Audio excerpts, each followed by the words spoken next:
Sveiki visi Kurk Zarasams palaikytojai. Šiandieną esame mes po 17-ojo tarybos posėdžio Zarasų savivaldybės ir buvo apsvarstyta 20 klausimų, kuriuos norime trumpai apžvelgti, pačius svarbiausius, pačius esmingiausius. Aš labai noriu pasidžiaugti Zarasuose naujai besikuriančių rankinio klubu Ežerietis, kurį kūrė tikri profesionalai rankinio ir entuziastai. Tikrai manau, kad savo sporto klubą Zarasai galėjo turėti jau seniau. Ir žinau, kiek daug žmonių Zarasuose yra neabejingi rankiniui, todėl labai tikiuosi, kad tiek tarybos nariai, kurie balsuos skirdami finansavimą šiam klubui, tai yra iki 30 000 per metus, tiek ir visi Zarasų gyventojai palaikys ir sirgs už šį naują Zarasų klubą. Labadiena, Zarasų miesto gyventojai, Zarasų rajono gyventojai, miesto svečiai, visi žiūrintys mūsų transliacijas. Pirmiausiai labai noriu pasidžiaugti, kad žiūrite mūsų transliacijas, kad domitės tai, kas vyksta Zarasuose ir kas buvo šiame savivaldybės tarybos posėdėje susijęs su socialinė sritimi.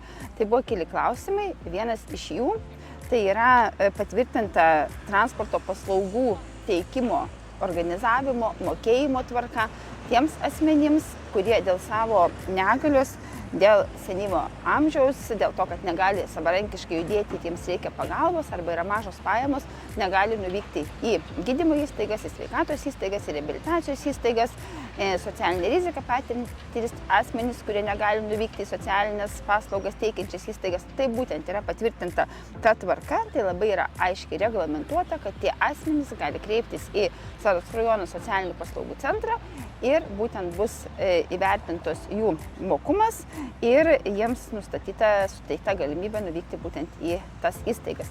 Kitas klausimas, tai irgi taip pat yra aktualus Zarasų rajono gyventojams, tai yra tai, kad Antazavės socialinių paslaugų centre Kartu namai pradedama teikti paslauga, tai ilgalaikės, trumpalaikės socialinės globos paslauga, būtent senyvo amžiaus asmenims, suaugusiems asmenims su negale, kuriems šios paslaugos labai reikia. Tai yra tai, kad nuo šių metų rugsėjo mėnesio 24 vietos jau bus paruoštos ir asmenys galės gauti šią paslaugą, tai šiame tarybos posėdėje buvo irgi taip pat tvirtinti įkainiai, be kurių negalima pradėti teikti paslaugos. Tai tiek. Taip pat šiandieną Zarasų tarybos posėdėje buvo svarstyti 6 klausimai susiję su naujų sklypų pardavimu aukcione. Taigi, buvo priimti sprendimai, kad Kauno Fausto Kiršos ir Bažnyčios gatvėje nuo rugpjūčio 20 dienos aukcione atsiras net 6 sklypai, kuriuose galės kurtis naujakuriai, atsirasti vienbučiai, dvibučiai gyvenamosios paskirties pastatai ir viename sklype tikimasi Bažnyčios gatvėje atsiras investuotojas, kuris pastatys Zarasuose daugiabutį. Tad sekite informaciją, turite pinigų, pirkite sklypus, gyvenkite Zarasuose. Noriu papildyti kolegas ir pasakyti, jog šiandien 21 klausimų tarybos posėdėje vyko opozicijos valanda, kuomet 1 valandą opozicijos atstovai turėjo galimybę užduoti jiems rūpimus klausimus. Norėčiau pakomentuoti vieną iš klausimų, tai yra apie savivaldybės tinklapį. Klausimą uždavė Erikas Černovas ir ačiū jam labai.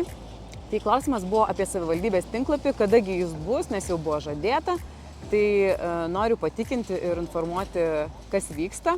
Šiuo metu tiekėjas mums yra sukūręs visą platformą, visus griaučius, kadangi su tiekėjų sutartyje mes neturėjome įtalpinę darbų, tokių kaip informacijos patalpinimas, tai šiuo metu mes kartu su skyriais, su specialistais į tuos turimus griaučius dedame informaciją, planuojame patį geriausią informacijos pateikimą, kad paspaudus tam tikrus meniu punktus jūs kuo greičiau gautumėt informaciją, reiktų mažiau paspaudimų, informacija būtų kuo tikslesnė, tai darbai vyksta ir tiesiog dar truputėlį kantrybės ir pamatysite vieną dieną atsivertę www.zarasai.lt visai kitą vaizdą.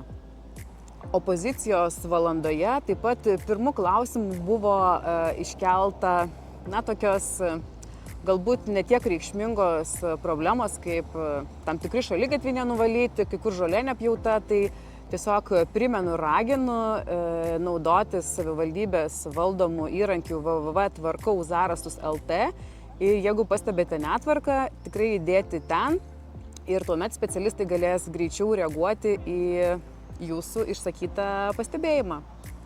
Tai dar kartą ačiū visiems, kad žiūrite, kad palaikot mus, kad rašot žinutes ir iki kitų susitikimų.